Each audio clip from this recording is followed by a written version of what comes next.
শব্দ আছে, পরিস্থিতি। অনেক মানুষের মুখে আমরা এই শব্দ শুনি। জীবনে যখন অসফল হই, দুঃখ আসে, সংকট আসে, কোনো বিপদ ঘনিয়ে আসে, তখন সমস্ত দোষ আমরা পরিস্থিতির ওপর চাপিয়ে দিই। আর দেখতে গেলে কোথাও না কোথাও ঠিকই করি।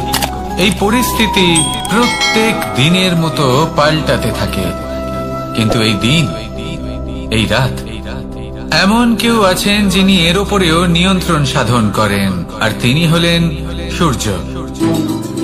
ঠিক সেই রকমই আমাদের জীবনেও সূর্য হলো এই মন। যদি এই মনের উপর আমরা নিয়ন্ত্রণ করতে পারি, তাহলে আমরা জীবনকেও নিয়ন্ত্রণ করতে পারবো। প্রথমে এই মনের রাজা হয়ে উঠতে হবে। তাই মনে রাখবেন, যদি মন দুর্বল হয়, তাহলে পরিস্থিতি আমাদের সমস্যা বলে মনে হবে। এই মন যদি স্থির হয়, পরিস্থিতি প্রতিস্পর্ধা বলে মনে হবে। আর এই মন যদি শক্তিশালী হয়ে ওঠে, তাহলে যে কোনো পরিস্থিতি আপনার কাছে একটা সুযোগ মাত্র, এমন এক সুযোগ যাতে অগ্রসর হয়ে আপনি মহান হয়ে উঠতে পারেন। এই মনের শক্তির বৃদ্ধি ঘটান, মহান হয়ে উঠুন, আর আমার সাথে ভালোবেসে বলুন, রাধা রাধা। খুব সুন্দর একটা কাহিনী আছে। একবার এক ব্যক্তি নিজের অসফলতার জন্য ত্রস্ত হয়ে সময় দেবতার তপস্যা করতে বসলেন। উনি তপস্যা করলেন এবং সময় দেবতা প্রসন্ন হলেন, মানুষের রূপ ধারণ করে ওনার সামনে প্রকট হলেন। এবার সেই ব্যক্তি ওনাকে জিজ্ঞেস করলেন যে কি এমন আছে যার জন্য আপনি বারবার জয়ী হন আর আমি চিরকাল পরাজিত হয়ে থাকি? কেন এত পরিশ্রম করা সত্ত্বেও আমি সাফল্য লাভ করতে পারি না?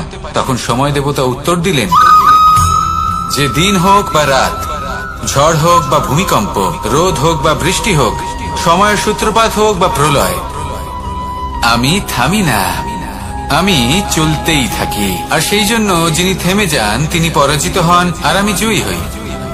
এটাই আমাদের শিখতে হবে। জীবনে সবসময় চলতে থাকুন, কখনো থামবেন না। হ্যাঁ, কিছুক্ষণের জন্য বিরতি নিতে পারেন, বিশ্রাম করার জন্য, নিজেকে আরো সশক্ত করে তোলার জন্য, কিন্তু থেমে যাবেন না। নিরন্তর কর্ম করতে থাকুন, পরিশ্রম করতে থাকুন, তবেই এই সংসার আপনাকে মনে রাখবে। আসুন আমার সাথে ভালোবেসে বলুন, রাধা রাধা। আমাদের জীবনে গুরুজনেরা, জ্ঞানী মানুষজন সবসময় একটা কথা বলে, ধৈর্য ধরো। শুধুমাত্র দুটো শব্দ, কিন্তু কতটা বিশাল সেটা বোঝার চেষ্টা করুন। ছোট একটা অস্ত্র হাতে নিন এবং একটা বিশাল পর্বতে নিরন্তর প্রহার করতে থাকুন, ধৈর্য ধরে সেই কাজ করতে থাকুন। এমন একদিন আসবে, এই বিশাল পর্বতে আপনি একটা পথ তৈরি করবেন। কোন ধনুর্ধর যখন নিজের বিদ্যা অর্জন করেন, তখন তাকেও ধৈর্য ধরতে হয়, তার নিজেকে সময় দিতে হয়, তবেই সে ধনুর্বিদ্যা শিখতে পারে। সেইভাবে আমাদের জীবনেও ধৈর্য ধরার খুব প্রয়োজন। পরিবারে ধৈর্য রাখতে পারলে তাহলে আস্তে আস্তে দেখবেন প্রেম বৃদ্ধি পাচ্ছে। সমাজে যদি ধৈর্য রাখতে পারেন, তাহলে আস্তে আস্তে এই সমাজ আপনাকে সম্মান করবে।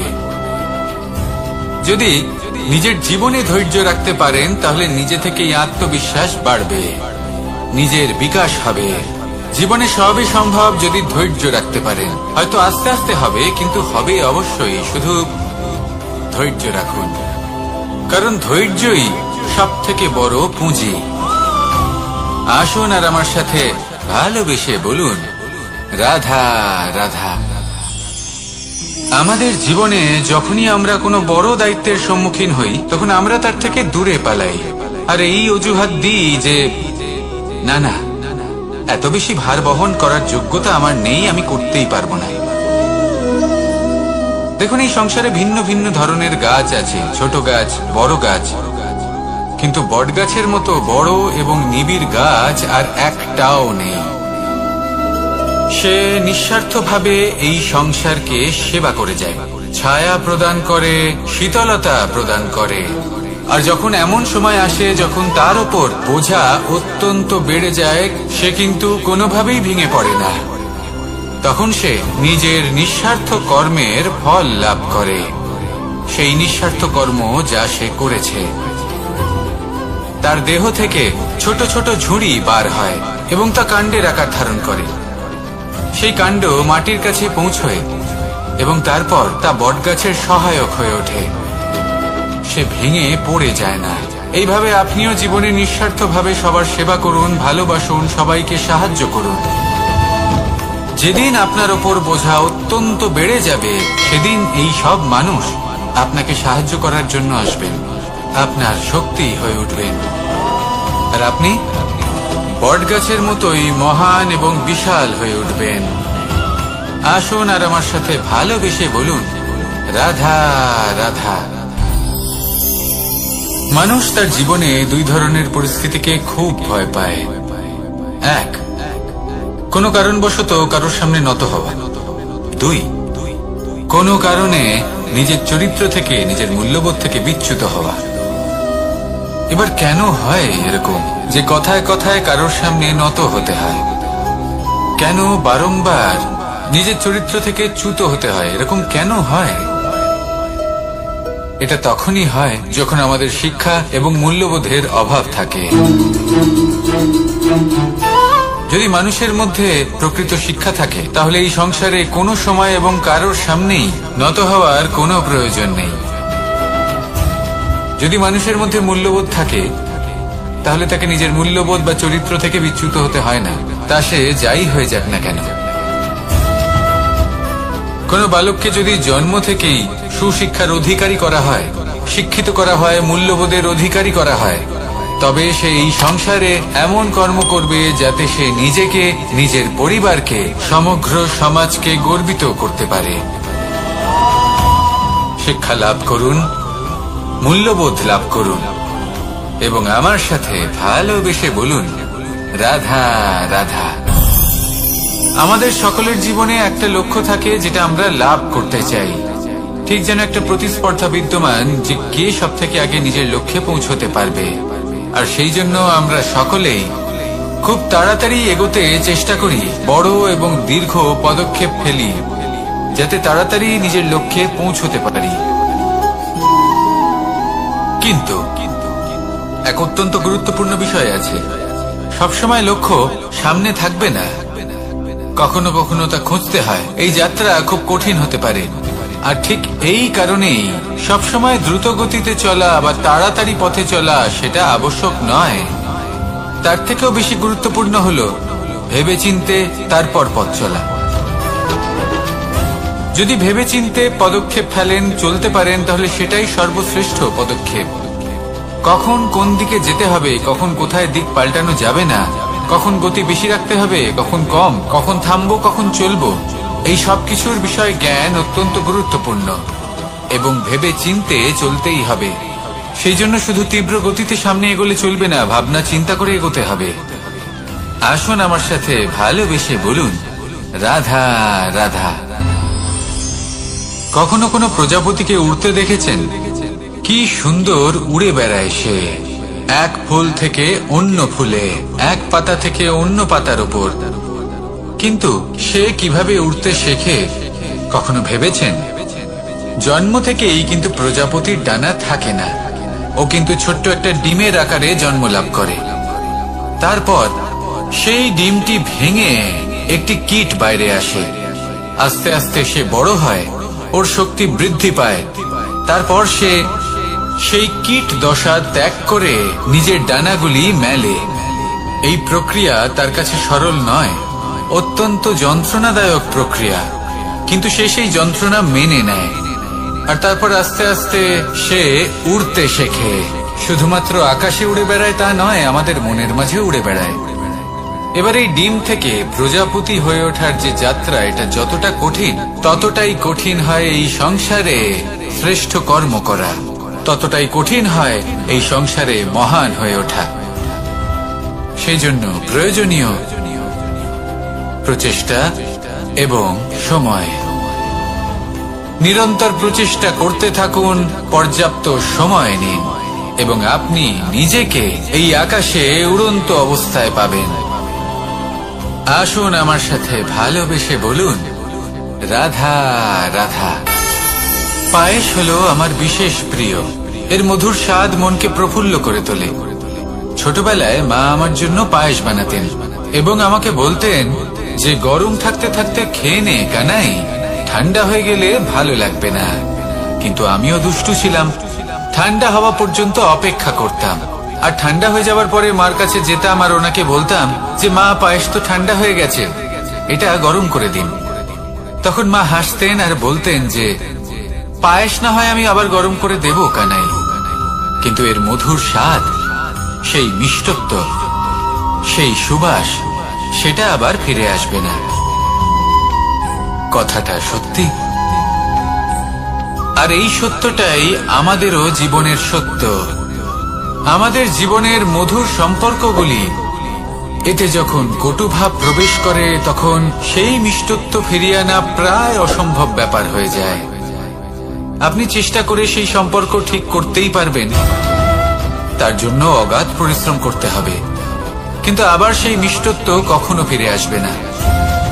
সেই জন্য আপনার জীবনের যে মধুর সম্পর্ক আছে, যতটা সম্ভব চেষ্টা করুন তাতে মিষ্টত্ব বজায় রাখতে। কটুভাব আসতে দেবেন না। আসুন আর আমার সাথে মধুর স্বরে বলুন, রাধা রাধা। শব্দ, শব্দ আসলে কি? শুধুই কয়েকটি অক্ষরের সমষ্টি, নাকি আমাদের বাণী? এই শব্দ এমন এক শক্তি যা কাউকেই নিজের বশবর্তী করে ফেলতে পারে। শব্দ এমন এক অস্ত্র যা কাউকে ক্ষত বিক্ষত করে দিতে পারে। এই শব্দ হলো একটি নাদ স্বরূপ যা কোনো ঘুমন্ত ব্যক্তিকেও জাগিয়ে তুলতে পারে এবং নিজের লক্ষ্যের দিকে অগ্রসর করতে পারে। শব্দে এত শক্তি আছে যে কারোর মনে এতটা আঘাত দিতে পারে যে সে হয়তো জীবনে আর কখনো এগোতেই পারল না। তাহলে এই শব্দের প্রয়োগ খুব ভেবে চিন্তে করবেন। এবং এই শব্দের মতোই হলো নীরবতা।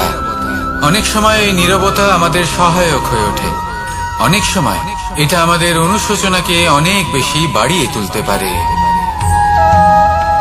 ভীষ্ম পিতামহ, অঙ্গরাজ কর্ণ, যখন দ্রৌপদীর বস্ত্রহরণ হচ্ছিল তখন এনারা নীরব ছিলেন।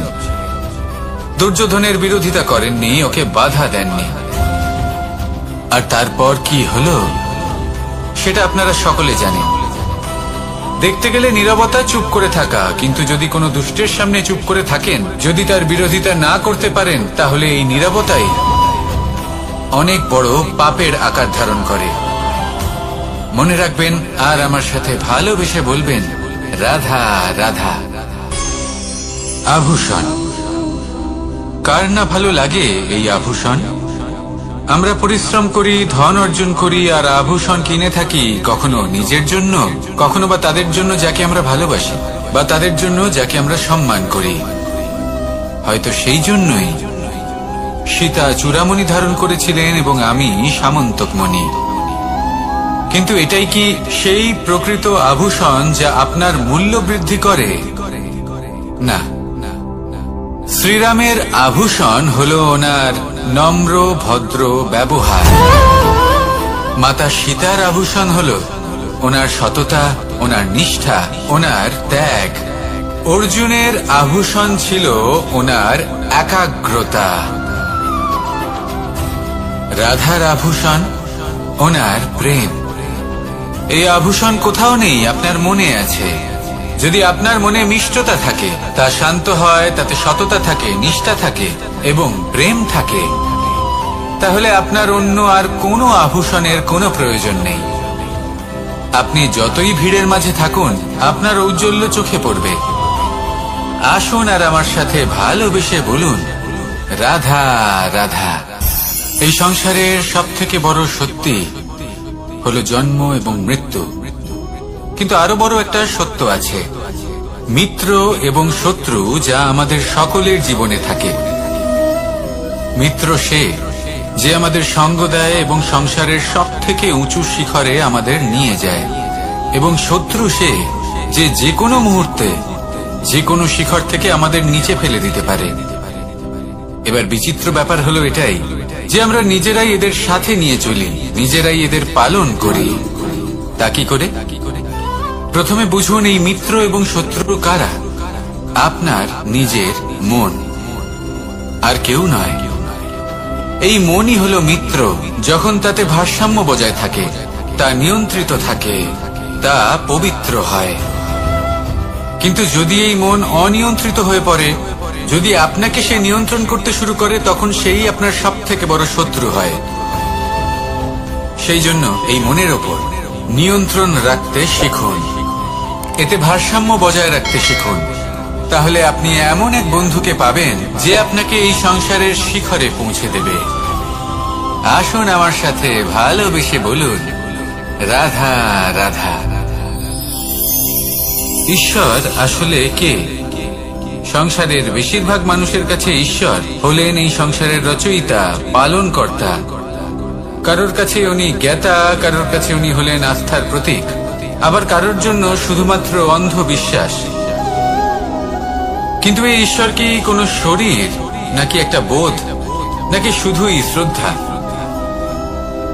ঈশ্বর হলেন তিনি যিনি হলেন আপনার ইষ্ট।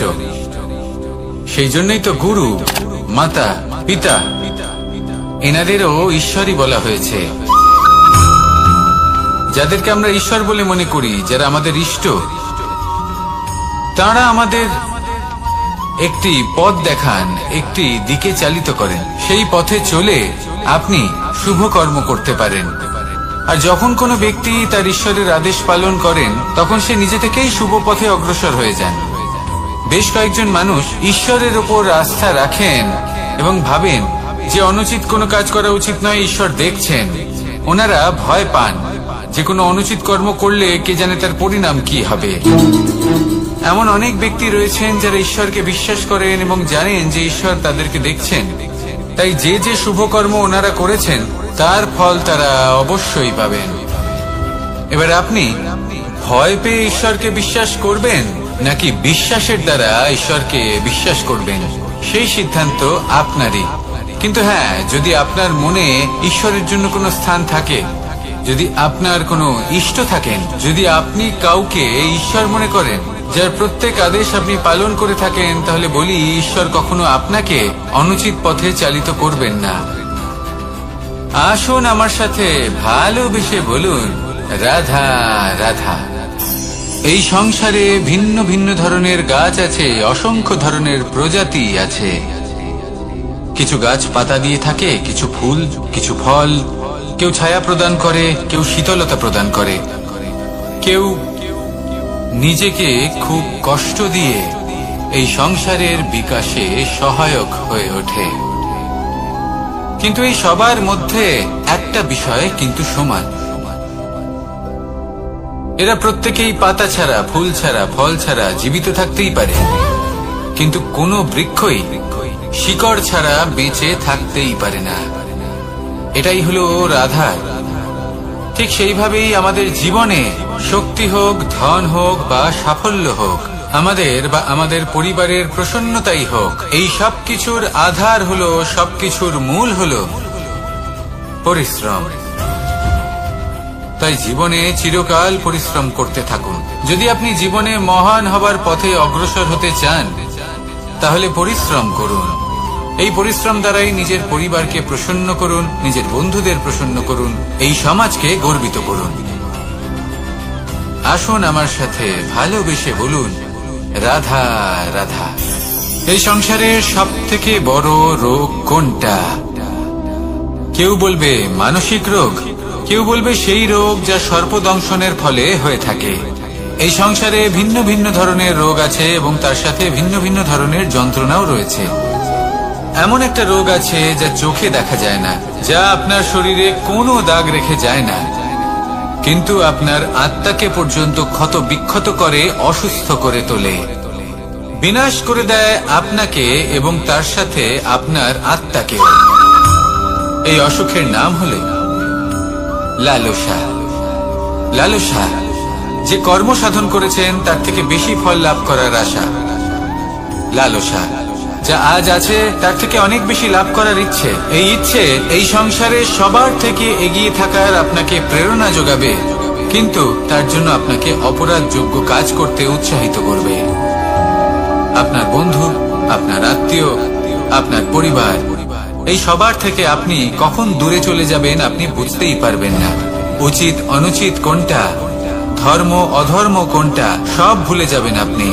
সেই জন্য মনে রাখবেন, নিজের জীবনে যদি আপনি লালসার থেকে নিজেকে দূরে রাখতে পারেন, তাহলে এর অর্থ হলো যে আপনি এই সংসারের সব থেকে বড় অসুখের ওপর বিজয় লাভ করেছেন।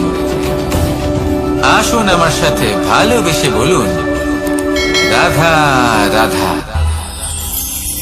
এই সাগর কত বিশাল আকার, কখনো শান্ত কখনো উত্তাল, কিন্তু এই সাগরকে এত মহান কে করে তুলল? জল। এবার এই জলের যাত্রা দেখুন, সেটা কতটা কঠিন। এই জল সাগরে থাকে, সূর্য ওকে এতটা উত্তপ্ত করে তোলে যে এই জল নিজের অস্তিত্ব হারিয়ে ফেলে এবং বাষ্পে পরিণত হয়ে হাওয়ায় মিলিয়ে যায়। তারপরে আকাশে যায় আর নিজের অস্তিত্ব আবার হারিয়ে ফেলে, মেঘে পরিণত হয়।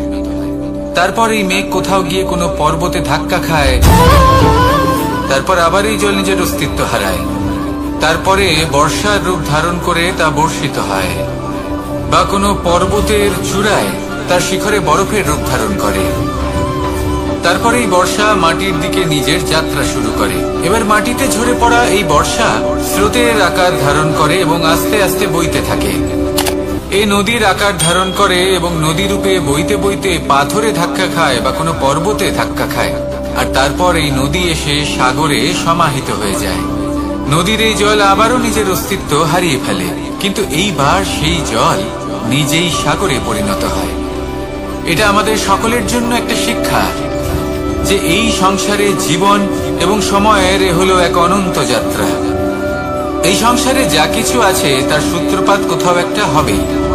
সেই জন্য মৃত্যু এবং সমাপ্তির চিন্তা ত্যাগ করে দিন, আর যে সূত্রপাত আপনি লাভ করছেন তার আনন্দ উপভোগ করুন। ভেবে দেখুন আপনি কিভাবে শ্রেষ্ঠ কর্ম করতে পারেন যাতে এই সংসার এবং এই সমাজ, এই দুইয়ের মঙ্গল সম্ভব। আসুন আমার সাথে ভালোবেসে বলুন, রাধা রাধা। মাকড়সার জাল দেখতে পাচ্ছেন? মাকড়সারা ভীষণ পরিশ্রম করে এটা তৈরি করে, নিজের শরীরের রস দিয়ে এই জাল বনে। আপনি কি এটার উদ্দেশ্য জানেন? আসলে মাকড়সা এই জালে ছোট কীট পতঙ্গ ধরে তাদেরকে খাদ্যরূপে গ্রহণ করে। কিন্তু আপনি কি এই কথা জানেন যে একদিন মাকড়সা নিজেই নিজের জালে জড়িয়ে মৃত্যুবরণ করে থাকে? বলুন, কি করেন আপনি এই জাল দেখতে পেলে? দেখতে পেলেই মুছে ফেলেন এর অস্তিত্ব, তাই না? তেমনি অন্যদিকে পাখির বাসা, পাখিরাও ভীষণ পরিশ্রম করে এটা তৈরি করে। কিন্তু যদি পাখি একদিন এটা ছেড়ে চলে যায়, তাহলেও লোকে এটা নষ্ট করে দেয় না। কারণটা কি? এর কারণ হল এর নির্মাণ জীবন সঞ্চারের জন্য করা হয়েছে, নষ্ট করার জন্য নয়। তাই মনে রাখবেন, জীবনে আপনার পরিশ্রম যতই বেশি হোক না কেন, যদি আপনার লক্ষ্য শুভ না হয়, তাহলে আপনারও বিনাশ নিশ্চিত। তাই সৃজন করতেই থাকুন আর মুগ্ধ হয়ে বলুন, রাধা রাধা।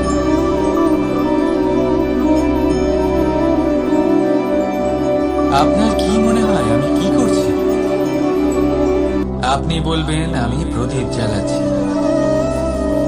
সঠিক, কিন্তু প্রশ্ন হচ্ছে যে আমি কি আপনাকে বলেছি যে একে প্রদীপ বলা হয়? না। এই প্রদীপ কি নিজেই নিজের পরিচয় আপনাকে দিয়েছে? না। তাহলে আপনি কি করে জানলেন যে একে প্রদীপ বলা হয়?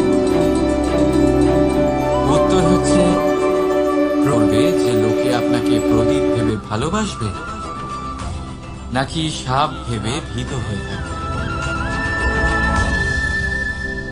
রাধা রাধা। সময় কত বিচিত্র হয়।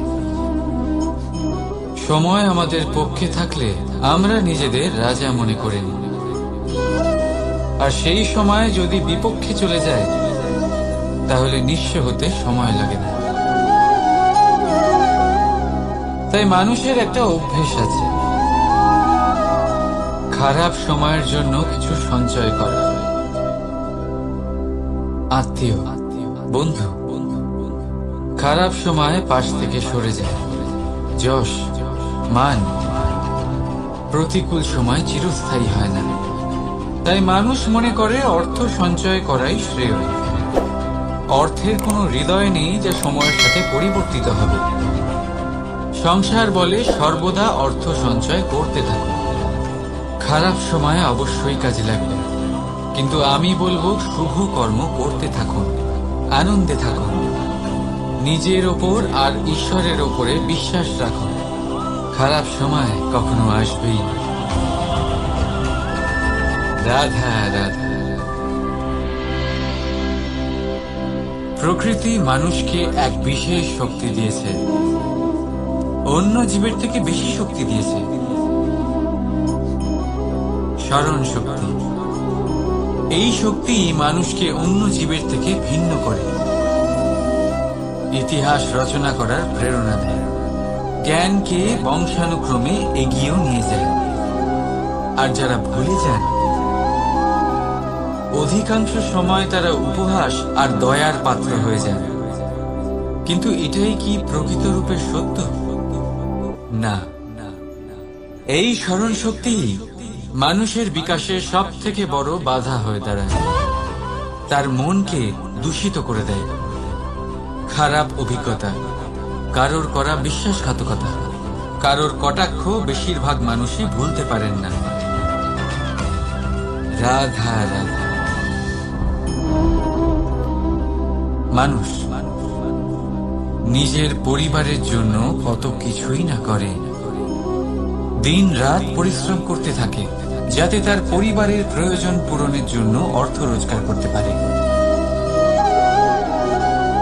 কিন্তু শুধু অর্থ রোজগার করাটাই কি যথেষ্ট? আপনি বলবেন হ্যাঁ, নিশ্চয়ই। অর্থ দিয়ে সব কিছু পাওয়া যায়, বিদ্যা পাওয়া যায়, বাড়ি পাওয়া যায়, ওষুধ পাওয়া যায়, আর কত কিছুই না পাওয়া যায়। এইসব একটা পর্যায় পর্যন্ত সঠিক, কিন্তু একটু মন দিয়ে ভেবে দেখুন, যখন কোনো শিশু অসুস্থ হয়ে পড়ে তখন সে ওই তিক্ত ওষুধ কেন খেয়ে নেয়? এই জন্য কারণ ওর পিতা সেই ওষুধ অর্থ দিয়ে কিনেছে? না, বরং এই জন্য কারণ তার পিতা যে তার সামনে দাঁড়িয়ে, তার উপরে তার বিশ্বাস আছে। বিশ্বাস আছে যে উনি তার কিচ্ছু হতে দেবেন না। এই বিশ্বাস, এই সংস্কার, এই শিক্ষা কখনো অর্থ দিয়ে পাওয়া যায় না। এটা পাওয়া যায় সেই সময় থেকে যা মাতা পিতা তাদের সন্তানের সাথে কাটিয়েছেন। তাই জীবনে অর্থ অবশ্যই উপার্জন করুন, কিন্তু নিজের পরিবারকেও সময় দিন, আনন্দ পাবেন। রাধা রাধা। বিরোধিতা এমন এক শব্দ যা শুনে আমরা সবাই ভয় পেতে থাকি।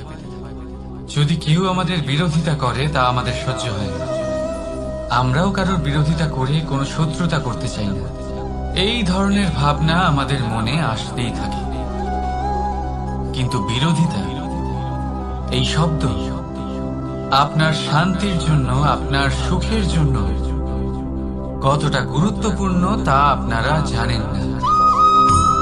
তাই যদি কাল এসে কেউ আপনার বিরোধিতা করে, তখন সবার আগে নিজেকে যাচাই করুন, আপনি কি ভুল করেছেন, আপনার দোষ কি, নিজের মধ্যে কি ত্রুটি আছে সেটা বোঝার চেষ্টা করুন, নিজেকে সংশোধন করার চেষ্টা করুন, তারপর দেখুন বিরোধিতার এই আগুন আপনাকে স্বর্ণ থেকে কুন্দন বানিয়ে তুলবে।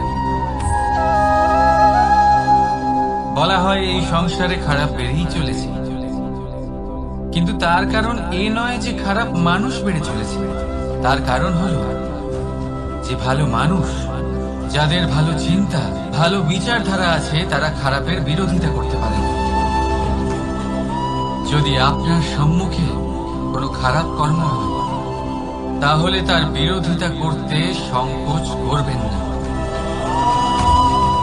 কারণ বিরোধিতার এই আগুন মন্দকে পিছুপা হতে অবশ্যই বাধ্য করে। রাধা রাধা।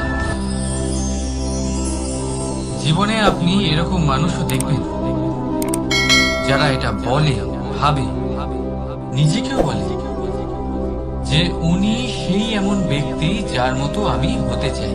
ঠিক আছে, কারোর থেকে প্রেরণা নেওয়াটা কোনো ভুল নয়, কিন্তু কখনো কখনো এই প্রেরণা গুরুত্বহীন হয়ে যায় আর আমরা শুরু করে দিই সেই ব্যক্তিকে নকল করতে। এখানেই থেমে যায় আমাদের উন্নতি। এবারে দেখুন, সংসারে শত কোটি রঙের ফুল আছে, কিন্তু তারা কখনো একে অপরকে নকল করে না। সময়কে ব্যবহার করুন নিজের অস্তিত্ব নির্মাণ করার জন্য, কারণ কারোর ছায়া হওয়ার থেকে ভালো আপনি কারোর জন্য প্রেরণা হয়ে উঠুন। রাধা রাধা। আমরা সকলে পাথুরে রাস্তা এড়িয়ে চলি, কারণ এই পথের পাথর আমাদের যাত্রা আরো কঠিন করে তোলে, আমাদের পা আহত করে দেয়। কিন্তু একটা গুরুত্বপূর্ণ কথা আমরা ভুলেই যাই, এই কঠিন পথে না শুধু আমাদেরকে নিজেদের দুর্বলতার সাথে পরিচয় করায়, বরং আমাদের শক্ত হওয়ার প্রেরণাও দিতে থাকে। সময়ের সাথে ঠিক এমনটাই হতে থাকে। সবাই ভালো সময়ের অপেক্ষা করতে থাকে, ভালো সময়ের জন্য পরিশ্রম করেন, তার জন্যই চিন্তা করেন, কিন্তু ভুলে যান যে ভালো সময় বহুবার আমাদের বিবেক নষ্ট করে দেয়। সেখানেই খারাপ সময় আমাদের বুদ্ধিকে সঠিক পথে চালিত করে। রাধা রাধা। ঘোড়াকে যতই প্রশিক্ষণ প্রদান করুন, তার মুখে লাগাম তো পরাতেই হবে। একজন ভালো চালক সেই ঘোড়ার লাগাম মাঝে মাঝে টেনে ধরে, তাকে সঠিক পথে চালিত করতে, যাতে সেই ঘোড়া দিকভ্রান্ত না হয়। এবার একটু ভাবুন, ঠিক এরকমই হয় আমাদের মন। যদি এটা বিবেকের লাগাম দিয়ে মাঝে মাঝে আমরা টেনে না ধরি, তাহলে আমাদের এই মন দিকভ্রান্ত হতে পারে। আর যদি আপনি আপনার লক্ষ্যে পৌঁছতে চান, তখন মনের এই লাগাম মাঝে মাঝে আপনাকে অবশ্যই টেনে ধরতে হবে, কারণ বিবেকের এই পথ প্রদর্শনই আপনাকে ভালোভাবে আপনার লক্ষ্যে পৌঁছে দেবে। মনে রাখবেন আর আমার সাথে ভালোবেসে বলবেন, রাধা রাধা। আপনি কখনো জাঁতা কল দেখেছেন? তাতে গম পেশা হয়। গমকে এমন ভাবে পেশা হয় যাতে আমরা তা খেতে পারি, জীবিত থাকতে পারি। আর যদি আপনি মন দিয়ে দেখেন, তাহলে কলের নিচের অংশ কখনো ঘোরে না, শুধুমাত্র উপরের অংশই ঘোরে। আর তবেই তা গম পিষতে পারে, আর তবেই রুটি তৈরি হতে পারে। কিন্তু ভেবে দেখুন, যদি কলের দুটো অংশই ঘুরতে থাকে তাহলে কি হবে? তা গম পেশার বদলে একে অপরকে পিষে নিজেদের অস্তিত্ব শেষ করে দেবে। তাই জীবনে কোনো কাজ যখন মন আর মস্তিষ্ক মিশিয়ে করা হয়, তখনই তা সম্পন্ন হয়। কিন্তু যখন বিষয় হলো ভক্তি, তখন মস্তিষ্কের যুক্তির মৌন থাকা প্রয়োজন। আর যখন বিষয় হলো কর্ম আর ন্যায়, তখন মনের আবেগের মৌন থাকা প্রয়োজন। তাই মন আর মস্তিষ্কের এই সম্মিলনে সতর্ক থাকবেন।